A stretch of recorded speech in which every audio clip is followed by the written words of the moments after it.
membrana, ¿verdad? A través de las proteínas transportadoras.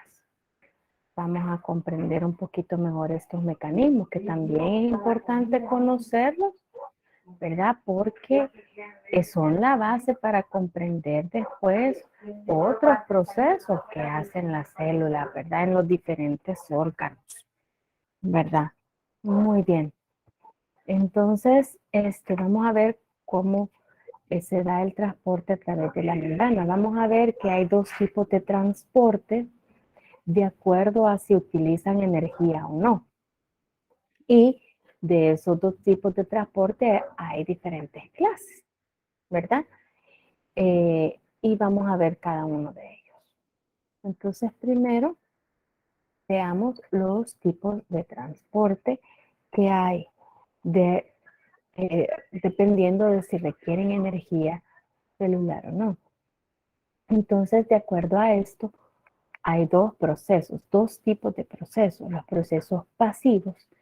Estos son en los que no se requiere de energía de la célula, sino que la sustancia, ya vimos, se mueve a favor de su gradiente de concentración. Entonces ella puede atravesar la membrana con su propia energía. Pero hay otros procesos, los procesos activos, que estos necesitan de energía celular para poder mover o impulsar una sustancia cuesta arriba, es decir, en contra de su gradiente de concentración. Y el otro tipo de transporte es a través de vesículas. Este es un tipo de transporte en el cual se forman sacos de membrana para ingresar o salir de la célula. Y pues claro que eso requiere de energía, ¿verdad? Entonces es un proceso activo, pero que difiere de los anteriores, ¿verdad? Porque en el proceso pasivo y el activo, pues la sustancia atraviesa siempre, o la mayoría de las veces, atraviesa proteínas transmembranas. Y el transporte de vesículas ya es diferente, no es a través de proteínas transportadoras. Entonces, el primer proceso pasivo, ¿verdad? Es la difusión. La difusión o diseminación es el paso aleatorio de partículas como resultado de su energía cinética. Si ustedes han visto o han logrado ver, porque hay una imagen que tiene aquí tórtora, pero a veces no es muy como clara, ¿verdad? En la cual, si ustedes le ponen a un vaso unas gotas de colorante, al principio el colorante se va a ver concentrado justo donde cayó la gota. Pero si lo van dejando ustedes, poco a poco esas moléculas se van a ir moviendo aleatoriamente, se van como dispersando, ¿verdad? Entonces se van equilibrando, se van distribuyendo en todo ese contenido de líquido. Entonces llega un momento en el cual ese soluto está totalmente disuelto, ¿verdad? Y vemos que todo el contenido de líquido, todo el líquido dentro del vaso, tiene un color uniforme, ¿verdad? Entonces es el mismo principio de difusión, en el cual los solutos, ¿verdad?, se mueven en un solvente, ¿verdad? Y se mueven, como ya dijimos, a favor de su gradiente de concentración. Ven ustedes acá estas partículas rosadas. Aquí en esta área verdecita están más concentradas que en la rosadita. Entonces ellas atraviesan por difusión la membrana, ¿verdad? Por su gradiente de concentración. Su energía las impulsa a atravesar la membrana en esta dirección. Ven ustedes en el caso contrario de las moraditas. Ellas están más concentradas en la sección rosada que en la sección verde. Entonces ellas se van a movilizar por difusión hacia esa sección.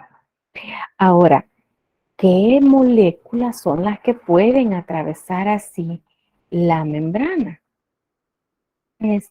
Bueno, para el caso de la membrana plasmática, ¿verdad? Las, las difusión solo lo pueden realizar, ¿verdad? Moléculas muy pequeñas. Por ejemplo, los gases. Los gases pueden ser como el oxígeno, el dióxido de carbono.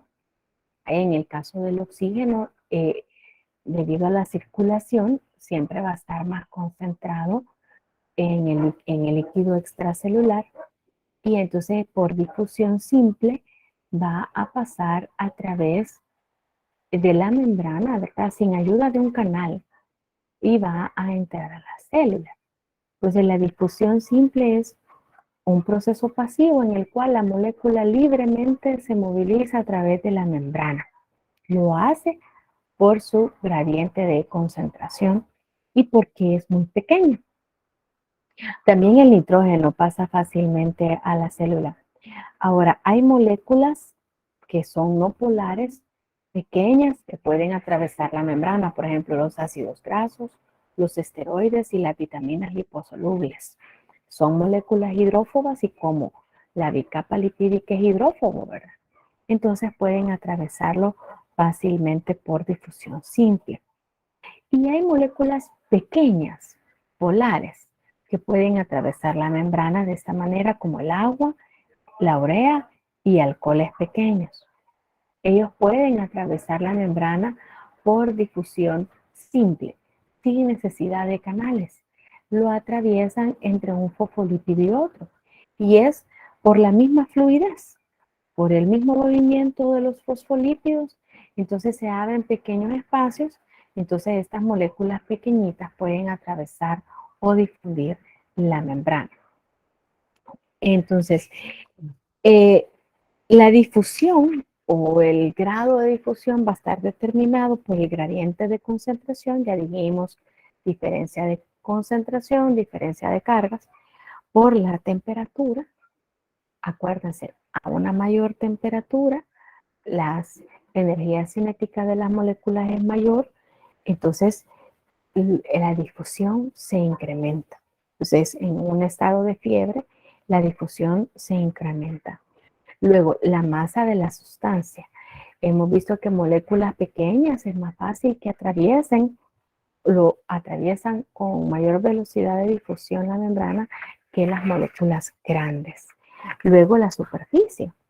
Dependiendo de la superficie disponible a, para que atraviesen las moléculas, así es la cantidad de moléculas. A mayor superficie, mayor moléculas que la pueden atravesar, ¿verdad? Y luego la distancia de la difusión.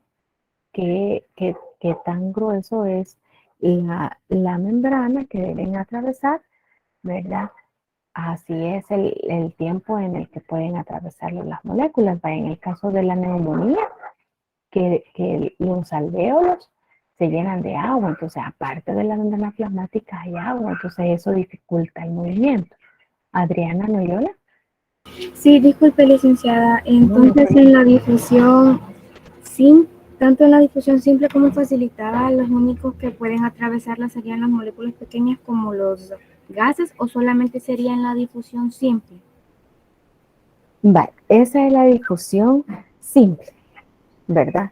Ya vamos a ver la difusión facilitada, Gracias, ¿verdad? licenciada. Ahorita ya vamos a ver la difusión facilitada. Uh-huh. O sea, estos factores que determinan la velocidad por la que pueden moverse las moléculas es tanto en difusión simple como en facilitada, ¿verdad? El hecho del gradiente de concentración, de la temperatura, de la masa, la superficie y la distancia. Pero en la difusión simple se da solo en casos de moléculas pequeñas e hidrófobas. Y ven ustedes, la difusión simple es la que tenemos aquí a la izquierda, a su izquierda, en donde no hay ningún canal. ay, perdón, no hay, no es esto lo que quiero, aquí, no hay ningún canal que atraviese la molécula. Ellas van entre los fosfolípidos, atraviesan la molécula. Entonces es porque son moléculas pequeñas, como ya vimos, e hidrófobas, ¿verdad? Ahora, en el caso de la difusión facilitada, ven ustedes que sí hay un canal, ¿verdad? Y es para solutos muy polares o con carga eléctrica excesiva, ¿verdad? O sea, pueden ser solutos que son pequeños, pero que ya son muy polares. Entonces, en ese caso, esas sustancias necesitan de un transportador, ¿verdad? Entonces, la difusión facilitada puede ser, estamos hablando de la difusión, aquí estamos hablando de lo que facilita la difusión, ¿verdad? La difusión simple que ya vimos que es sin canales, ¿verdad? Por moléculas hidrófobas. Entonces, la difusión facilitada son solutos que son demasiado polares o con una carga eléctrica excesiva. Entonces, en este caso necesitan de la ayuda de una proteína transmembrana, ¿verdad? De una proteína transmembrana. Entonces, puede ser la mediada por canales o mediada por transportador, ¿verdad? Puede ser mediada por canales o por transportador. Ustedes pueden ver acá la diferencia aquí en este esquema. Vemos aquí que hay, en la difusión simple no hay ningún canal. Ahora, hay una difusión por canales y hay una difusión por transportador. El que tenemos acá, este de aquí arriba es un canal, ¿verdad? Entonces, estos son canales iónicos, es decir, canales o proteínas. Estas son proteínas integrales, proteínas transmembrana que son un canal para determinados iones, ¿verdad? Y que el ion específico va a poder atravesar el canal en determinados puntos de la célula, ¿verdad?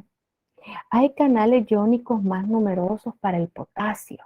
Como ustedes pueden ver acá, estos canales para el potasio son más numerosos. En el caso del potasio, si ustedes ven, ¿para dónde lo lleva su gradiente de concentración? Miren, él va de adentro hacia afuera de la célula, porque aquí ustedes ven el anaranjadito es el citosol, el azulito es el líquido extracelular, el potasio es más abundante dentro de la célula. Entonces, como hay más canales para el potasio busca salir de la célula, ¿verdad? También hay para el ion cloruro y hay pocos canales para el ion sodio y el calcio, ¿verdad?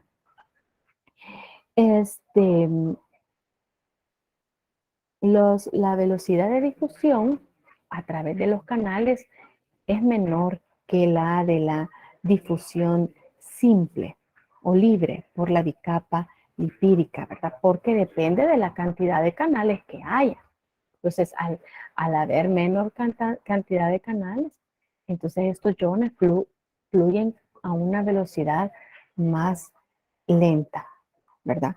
Sin embargo, cuando se activa esta difusión, pueden difundirse más de 1.000.000 de iones potasio en un segundo. Entonces, ven ustedes los canales, en este caso, por ejemplo, tienen compuertas. Entonces, cuando las compuertas se abren, imagínense, pueden fluir hasta 1.000.000 de iones potasio en segundo. Esto es importante, mecanismos de señales eléctricas de las células, por ejemplo, las musculares, ¿verdad? Esto es importante. Entonces, aquí se ve un ion, porque no se puede dibujar los 1.000 iones, ¿verdad? Que puedan atravesarlo. ¿Ves? Ustedes se fijaron en este esquemita, miren. cuántos iones están atravesando el canal, ¿verdad? Entonces, esta difusión facilitada es un canal que puede abrirse, ya sea al azar o ya sea por una señalización, y entonces permite el paso de determinado ion. Cuando la compuerta está cerrada, entonces el ion no puede atravesar el canal como vimos en este esquema, ¿verdad? Ahora, la difusión facilitada mediada por transportador, ¿verdad? Es que transfiere un soluto a favor de su gradiente de concentración a través de la membrana plasmática, ¿verdad? Entonces, este es un proceso pasivo porque es a favor de su gradiente de concentración, ¿verdad? Pero si ustedes ven, en este caso, el transportador en el amarillito que vemos acá, tiene un cambio de forma, porque tiene una forma hacia un lado, que es donde llega el soluto, ¿verdad?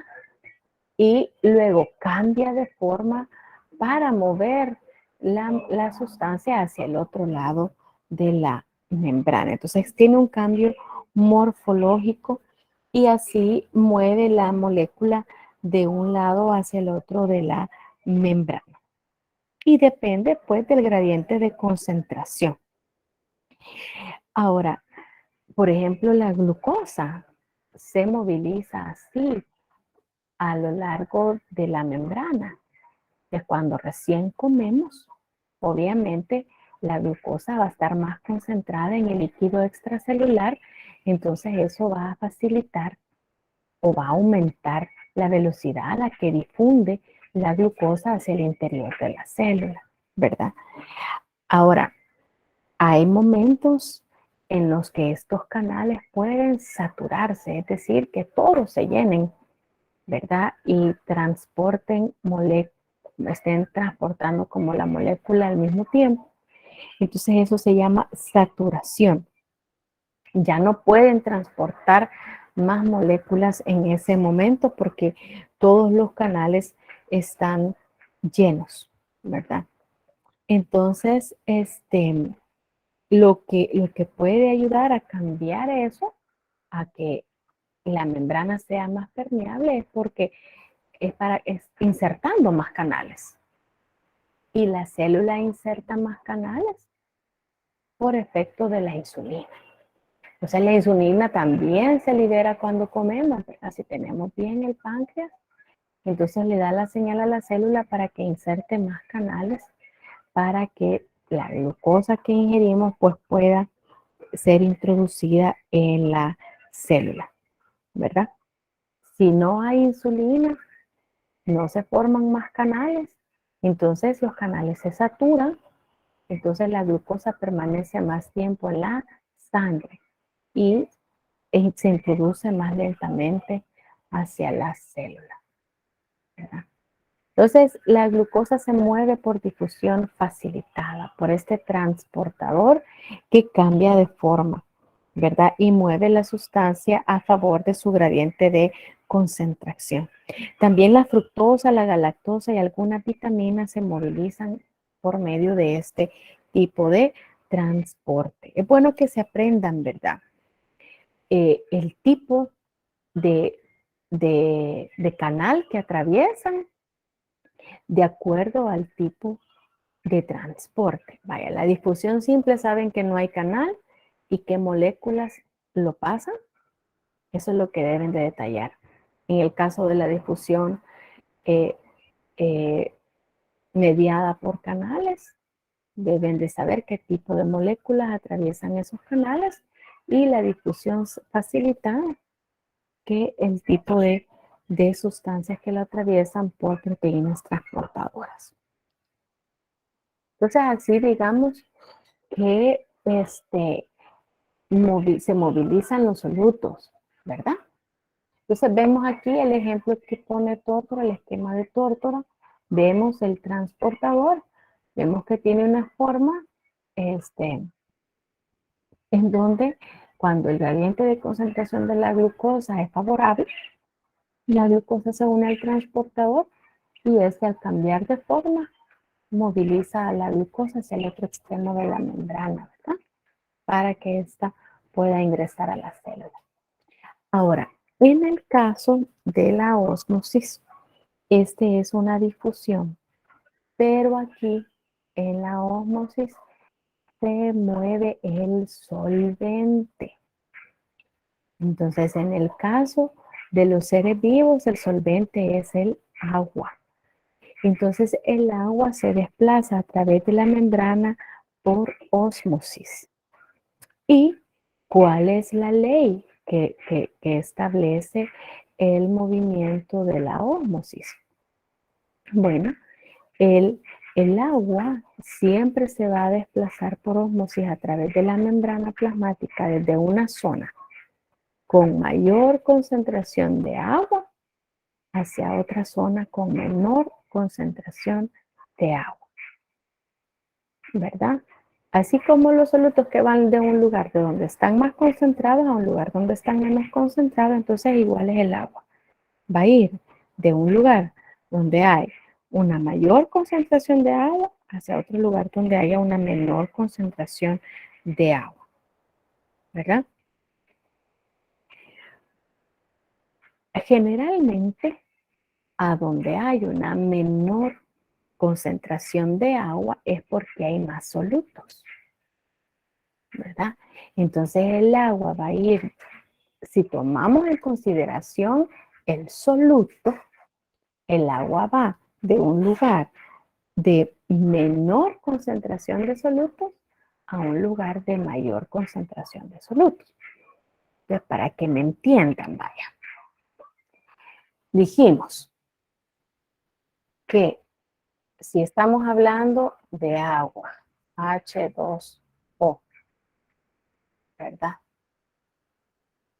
El agua siempre se va a mover de un lugar donde haya menor concentración de agua hacia un lugar, perdón, no, aquí ya ven que fácil equivocarse. Permítanme. Ay, ¿qué se hizo? Aquí, no. Vamos a borrar. Cuando estamos hablando en relación al agua, el agua se moviliza de un lugar donde hay mayor concentración de agua hacia un lugar donde hay menor concentración de agua, ¿verdad? Entonces, ¿qué sucede con los solutos? ¿Verdad? Entonces, los solutos, donde hay una mayor concentración de agua, normalmente hay una menor concentración de solutos. Entonces, el agua va a ir de un lugar donde hay menor concentración de solutos hacia un lugar donde hay una mayor concentración de solutos. Entonces, ustedes tienen que fijarse en relación a qué se está expresando la ley, ¿verdad? Si es en relación al movimiento del agua o en relación a la presencia de los solutos. O sea, si se habla en relación a la cantidad de agua o a la cantidad de solutos, ¿verdad? Entonces hemos dicho que si es en relación al agua, el agua siempre se va a mover de un lugar donde hay mayor concentración de agua a un lugar donde hay menor concentración de agua. Y en relación a los solutos, el agua se va a mover de un lugar donde hay menor concentración de solutos a un lugar donde hay una mayor concentración de solutos, ¿verdad? Muy bien. Ahora, el agua puede moverse a través de dos caminos, ¿verdad? Pueden atravesar la célula de dos maneras. Pueden hacerlo entre los fosfolípidos, a través de la bicapa lipídica, por difusión simple, porque ya vimos que son moléculas pequeñas, o pueden hacerlo a través de canales que son acuaporinas, o sea, son poros para el agua, que son proteínas integrales de membrana, ¿verdad? Y funcionan como canales de agua, ¿verdad? El movimiento de agua se da solamente cuando la membrana es permeable al agua, pero no a ciertos solutos. Entonces podemos ver acá, tenemos aquí esta horquilla que tiene una membrana que es permeable al agua, pero no a los solutos. Entonces, si a uno de los extremos le ponemos un soluto que no puede atravesar la membrana, el soluto no puede equilibrarse. Entonces, ¿qué sucede con el agua? Miren la ley que hemos visto. En relación al soluto, vean en relación al soluto, el agua se va a mover de un área en donde hay menor concentración de solutos a un lugar donde hay mayor concentración de solutos. Entonces, de acuerdo a esa ley, ¿de dónde hacia dónde se va a mover el agua? El agua se movería, permítanme, el agua entonces se va a mover de acá para acá, ¿verdad? Porque aquí hay una baja concentración de solutos, y aquí hay una alta concentración de solutos. Entonces vean qué fue lo que pasó. Miren hasta dónde llegó el nivel del agua. Esto es ósmosis, ¿verdad? Ósmosis. Es la presión, es la ósmosis, es el movimiento del agua, ¿verdad? Es la difusión del solvente, que ya vimos que va de un lugar donde hay menor concentración de soluto a mayor concentración de soluto. Por eso se ve acá, ¿verdad? Ahora, ¿qué es lo que sucede, verdad? Aquí, ¿por qué no siguió fluyendo el agua? ¿Por qué no se siguió yendo el agua? Porque al final, aquí, este exceso de agua produjo una presión, la presión hidrostática.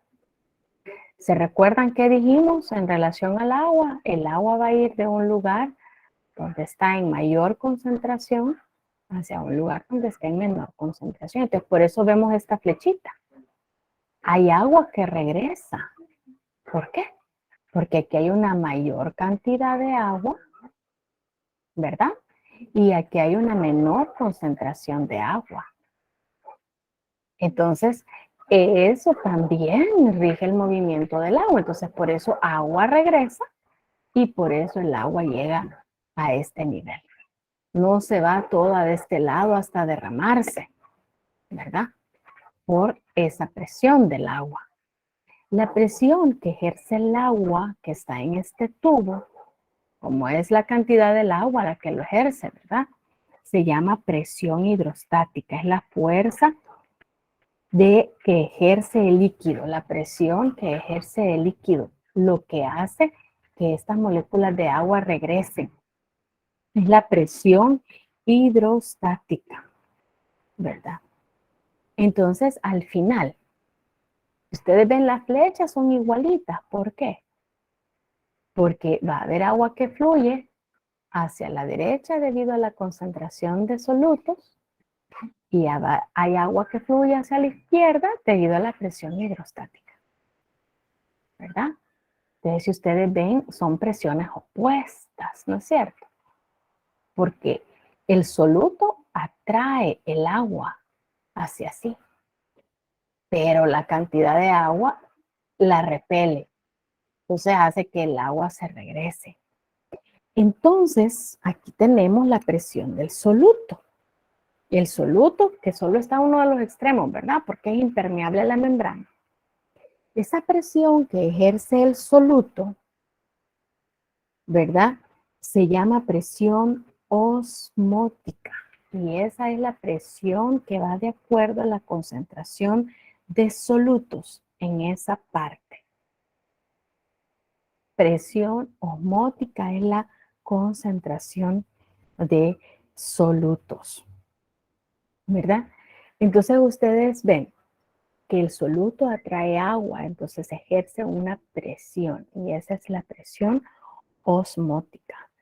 Y la cantidad de líquido, la gran cantidad de líquido también ejerce una fuerza y esa es la presión hidrostática. Y vemos que esas presiones son opuestas, ¿verdad? Esas presiones son opuestas. Entonces, es importante el comprender estas presiones, el irlas comprendiendo, porque esas presiones son las que rigen el movimiento de los líquidos hacia adentro y afuera de la membrana, ¿verdad? Entonces, por eso es importante. Muy bien.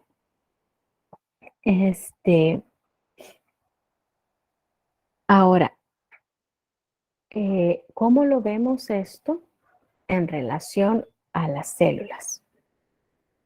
Estas, dependiendo de la célula, no, perdón, dependiendo del líquido que rodea la célula, entonces este líquido puede mantener o modificar el volumen de la célula.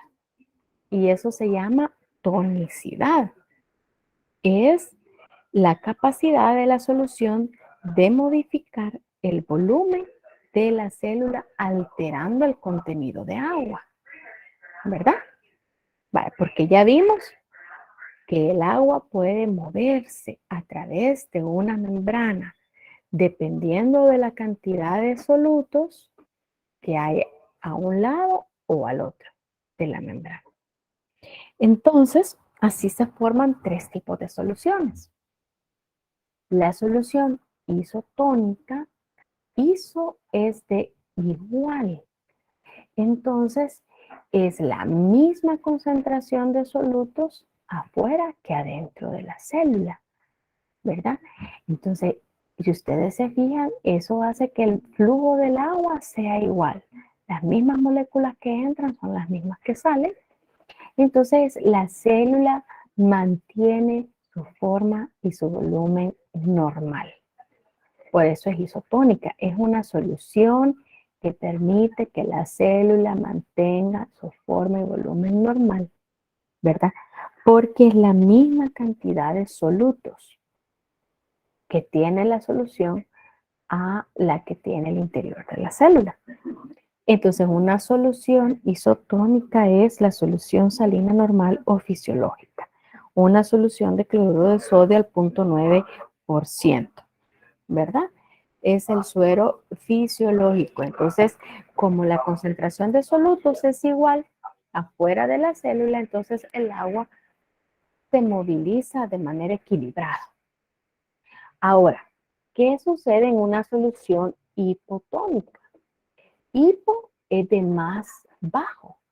Entonces, esta solución tiene una menor concentración de solutos que la que hay en el interior de la célula.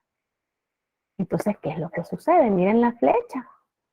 Hay muchas más moléculas moléculas de agua que van a entrar a la célula que las que salen. Entonces, como las moléculas de agua entran con mayor velocidad, aumenta el volumen de la célula y la célula estalla. Entonces, cuando las células son sometidas a una solución hipotónica, las células tienen hemólisis. Es que se degrada o se rompe, ¿verdad? El glóbulo rojo, ¿verdad?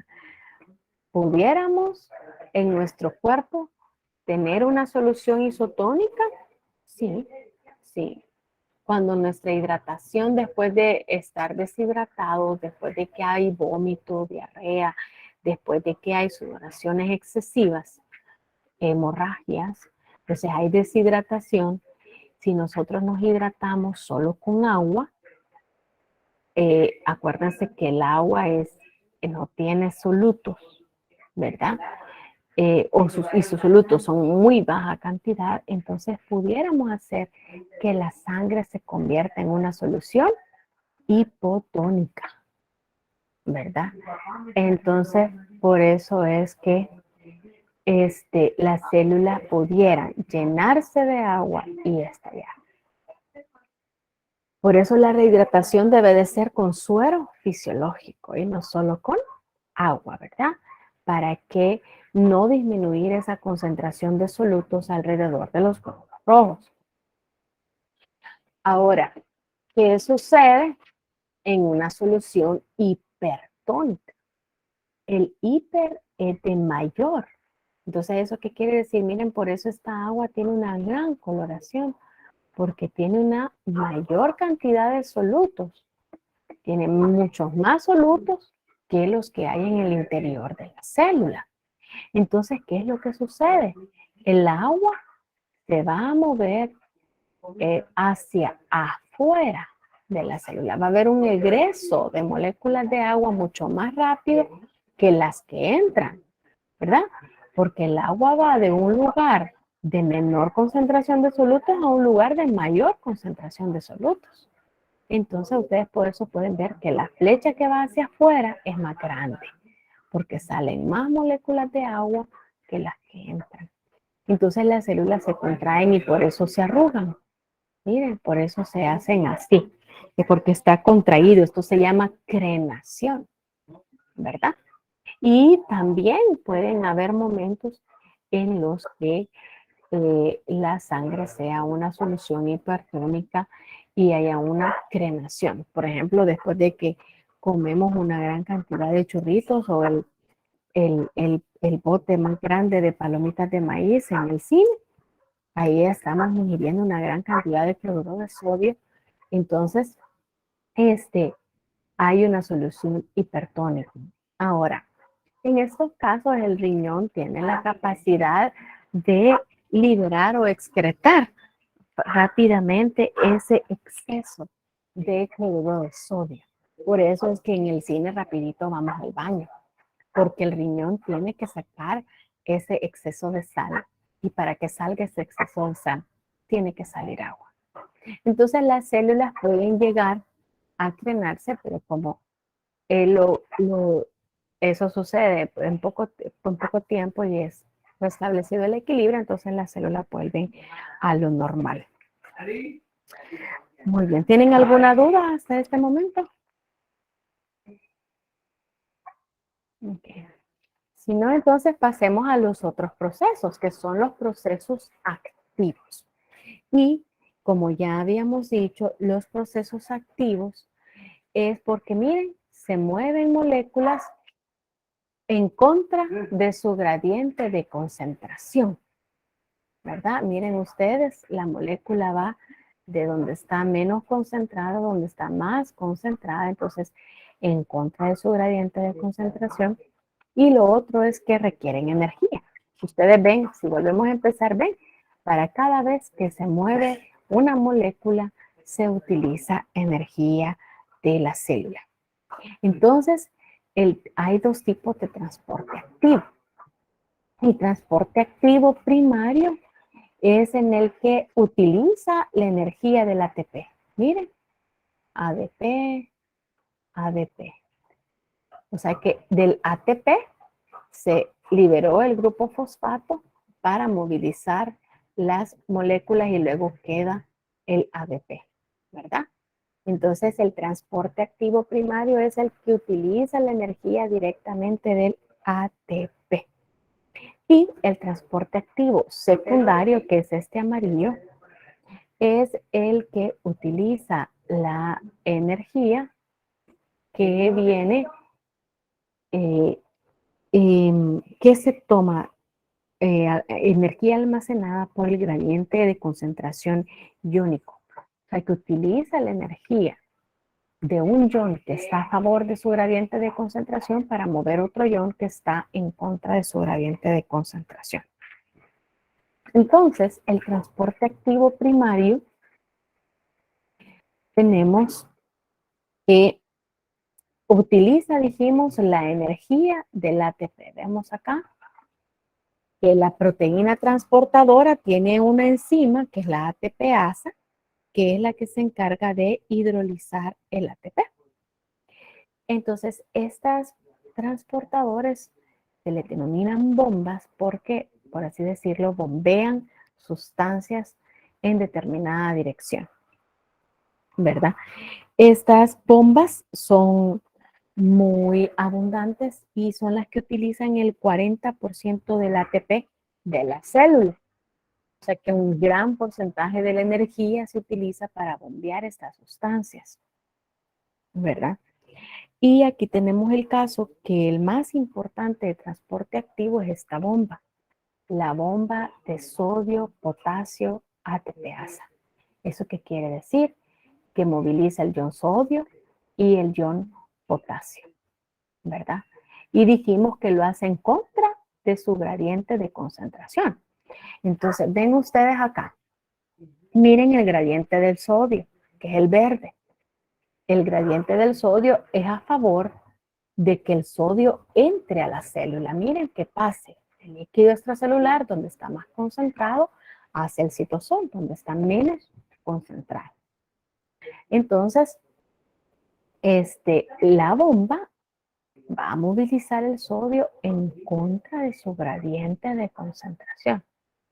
Vean ustedes aquí que la bomba está abierta hacia el citosol y a ella se le unen 3 iones de sodio. Siempre se le van a unir 3. Cuando estos 3 están unidos, luego se hidroliza el ATP, se obtiene la energía del ATP y se expulsan esos iones de sodio hacia el líquido extracelular. Ahora, ¿qué sucede después? Miren, aquí se le unen los iones potasio. Ahora, ¿hacia dónde dijimos que se mueve el potasio de acuerdo a su gradiente de concentración? Es hacia afuera de la célula, ¿no es cierto? Vimos de que por su gradiente de concentración el ion potasio puede mover, en un canal abierto se puede mover hasta 1.000.000 de iones potasio. O sea que el potasio es altamente concentrado dentro de la célula. Y vean la bomba, ¿de dónde hacia dónde lo va a mover?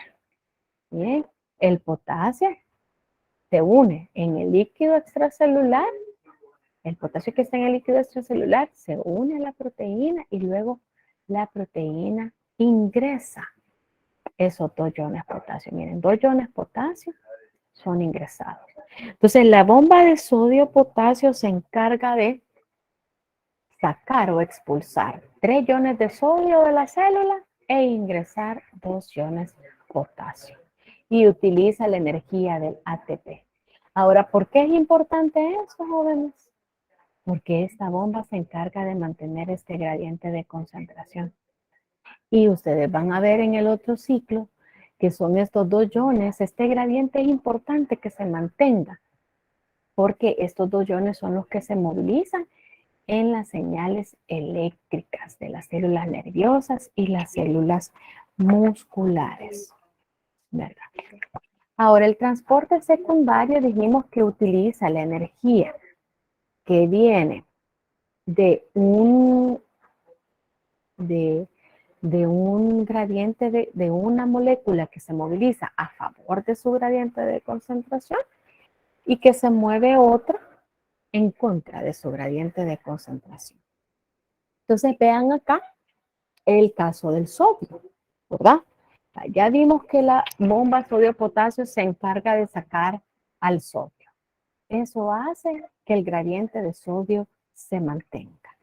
Entonces, como el sodio siempre va a estar más concentrado en el líquido extracelular, él siempre va a buscar entrar. Entonces, estos otros transportadores utilizan a ese sodio que siempre quiere entrar para mover a otras sustancias. Y estos transportadores pueden ser de 2 tipos. Cotransportadores, es decir, que las 2 moléculas van en la misma dirección, que son estos anaranjados, o contratransportadores o antiportadores, es decir, que las moléculas se mueven en sentidos opuestos. Entonces, vean ustedes estos contratransportadores. Miren, utiliza el sodio a favor de su gradiente de concentración y esa energía que se libera cuando pasa el sodio se usa para sacar el calcio en contra de su gradiente de concentración. Este es un contratransportador. Y miren, ese otro contratransportador es el sodio y el hidrógeno. el sodio siempre va a querer entrar y el hidrógeno lo van a sacar. Así se regula el pH citosólico. Ahora, cuando son cotransportadores, las dos moléculas se mueven en la misma dirección. Entonces, la glucosa y los aminoácidos entran a la célula por cotransportadores con el sodio. Entonces, la energía del sodio que tanto desea entrar a la célula se utiliza para mover también la glucosa y los aminoácidos.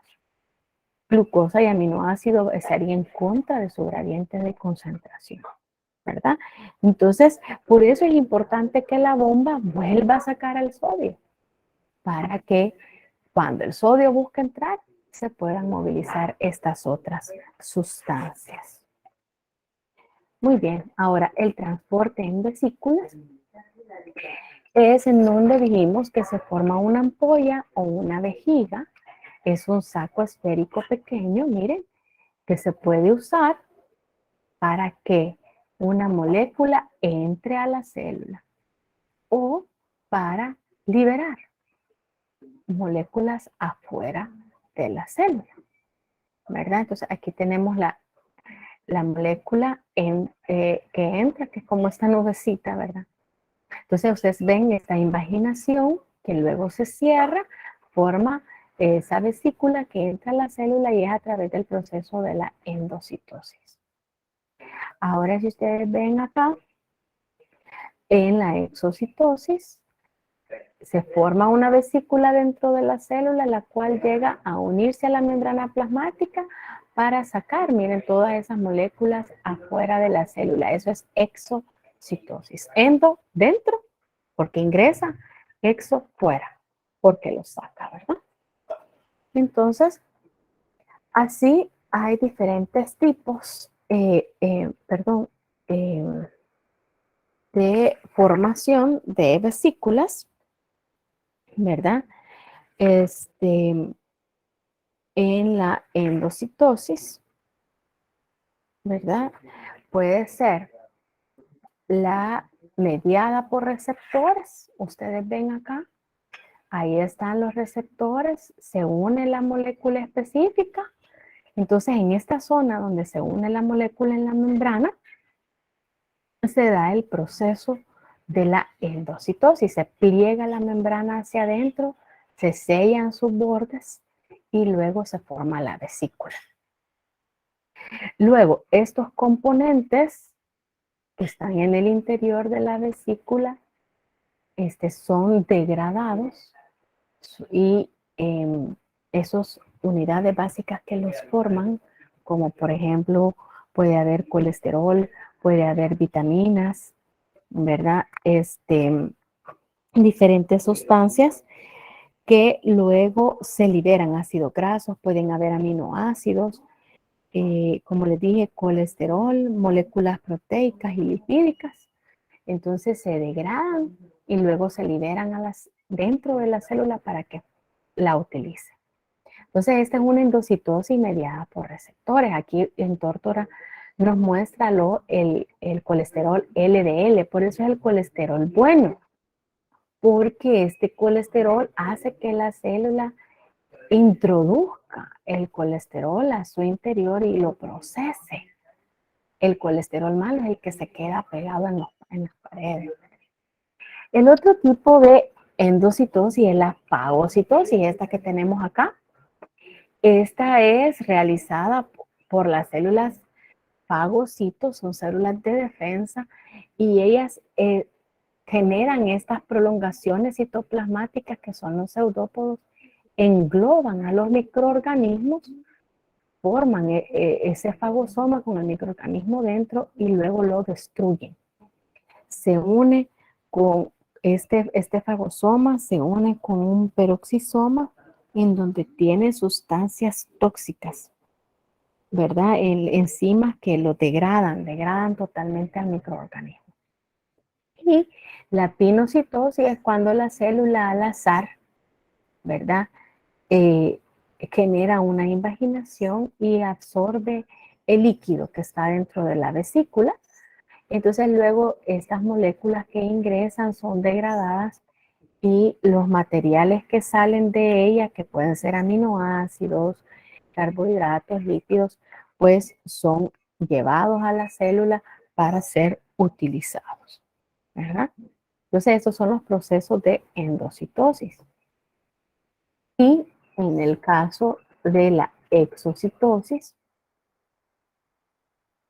¿verdad? Es el contrario. En el interior de la célula se forma la vesícula, ¿verdad? Que tiene productos que la célula genera. Pueden ser hormonas, pueden ser enzimas, puede ser moco, puede ser leche. Entonces, la vesícula luego se une a la membrana para liberar esos compuestos hacia el exterior, ¿verdad? Y en el caso de la transitosis, ¿verdad? Es que hay sustancias, ¿verdad? Que son atravesadas por la célula a través de vesículas. En un extremo de la célula, la sustancia ingresa por exocitosis, atraviesa la célula y por el otro extremo sale, ¿verdad? Y sufre a través de la exocitosis, ¿verdad? Entonces, eso, por ejemplo, es lo que ayuda al tránsito de materiales entre el plasma y el líquido intersticial, ¿verdad? Entonces, el endocito, ustedes ven, aquí está el medio sanguíneo, aquí está la sangre, y aquí está el tejido, el medio tisular, aquí está el tejido. Entonces, la molécula, esta es una célula, que es el endocito, la célula endotelial. Entonces, la molécula, miren, ingresa a la célula por endocitosis, la atraviesa y luego la saca por exocitosis al medio tisular y de ahí la molécula pues entra entonces al líquido intersticial y puede ingresar a la célula. ¿Okay? Esa sería la transitosis. Y esos serían los mecanismos de transporte, ¿verdad? De las moléculas a través de las células. ¿Tienen alguna duda? ¿Tienen alguna duda, jóvenes?